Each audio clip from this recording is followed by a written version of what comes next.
This is the Into the Paddock podcast. It's time for us to talk about lap 1 and the red flag that was caused after an incident. So you had Daniel Ricciardo, who, much like The Undertaker in last night's WrestleMania, wasn't there for very long but made a hell of an impact.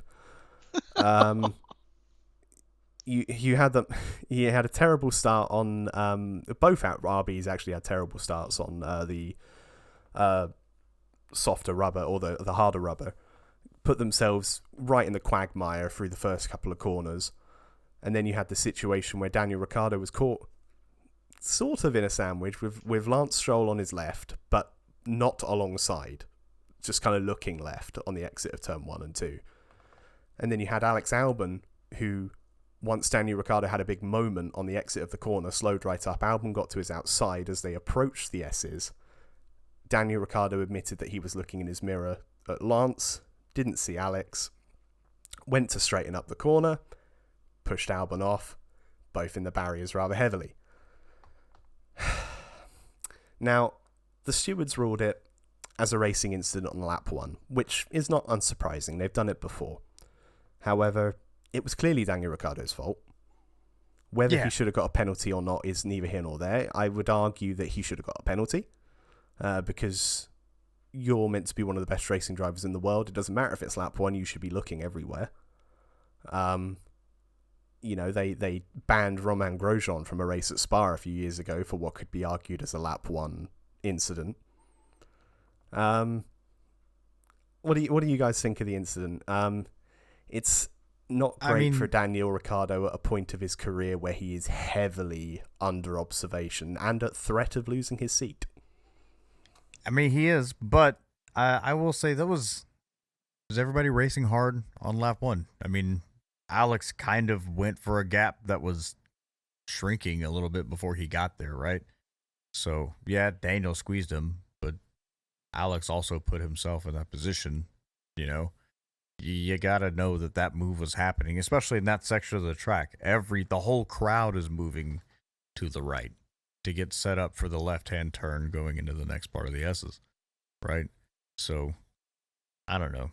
I don't think he should have got a penalty for it since they both did it. Had he survived it, right, and just pushed Alex off, yeah, for sure. But I think losing the car also was penalty enough. But then the FIA always say that they don't look at the consequences of an incident, but we know that's not true.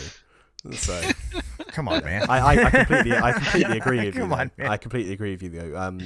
Context does matter in that sense, both for the start and the result of the incident.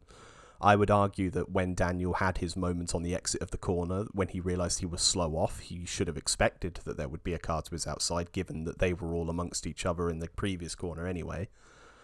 But it is you're always going to have this melee on lap 1, and they're always going to be a bit lenient. You know, a penalty would have been harsh, but I would have liked to have seen everyone.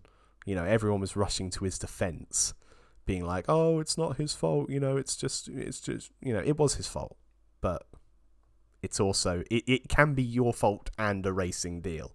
Yeah. Yeah, I agree with you, Greg, that I call it more of a racing incident.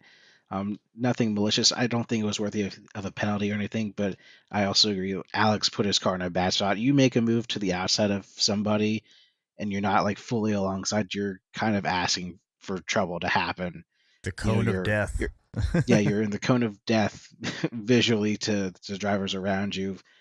It just is very unfortunate for both teams. It doesn't excuse the fact that Danny Rick has been underperforming this season. He just plain has. And it also doesn't excuse the fact that Williams keeps crashing cars early in the season, so they're just struggle busing hard.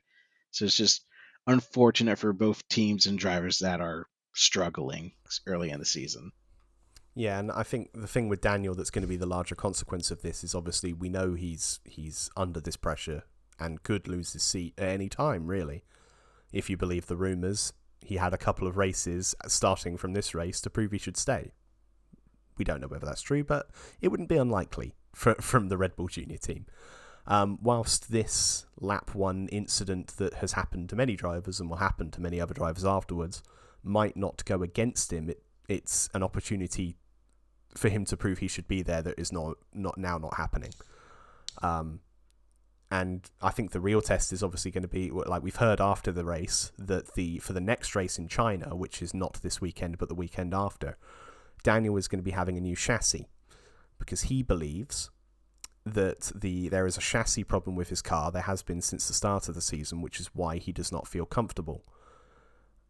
The team do not feel that is the case. They feel that the car is exactly the same as Yuki's and that Daniel needs to just fucking get on with it. So Daniel You think they're gonna Trojan horse him with like another chassis, but it's just the exact same thing? Oh yeah, we're definitely giving you a new one. Oh yeah, it feels so much better. Haha, it's the same. It's the same one. No, I think Daniel's even said that something along the lines of, before you tell me I'm shit, let's just rule out this as a problem.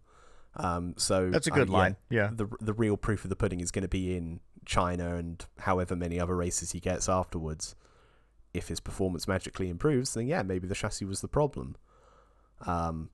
But I believe he said something very similar at McLaren in his closing tenure with the team, and look how that went. So, it's hard for me to not let my bias creep in, because I like Daniel as a guy. Yeah. I don't think he should be in that car. I think when you've got Liam Lawson there, he should have started the season in that car, not get it halfway through as it looks like he's going to. It comes part and parcel with Formula One being the pinnacle of motorsport and this being the 20 best drivers in the world. If there are other drivers that should be on the grid, they should be on the grid. He needs to go be on the IndyCar grid. Yeah, but he doesn't want to do it. Which, in fairness, when he can't see that there's somebody on his right, maybe oval racing isn't his thing. But yeah, I don't know. Maybe he'll, like the Undertaker, come back from the dead and resurrect his career. I don't know. I watched WrestleMania last night. Can you tell? This is the Into the Paddock podcast.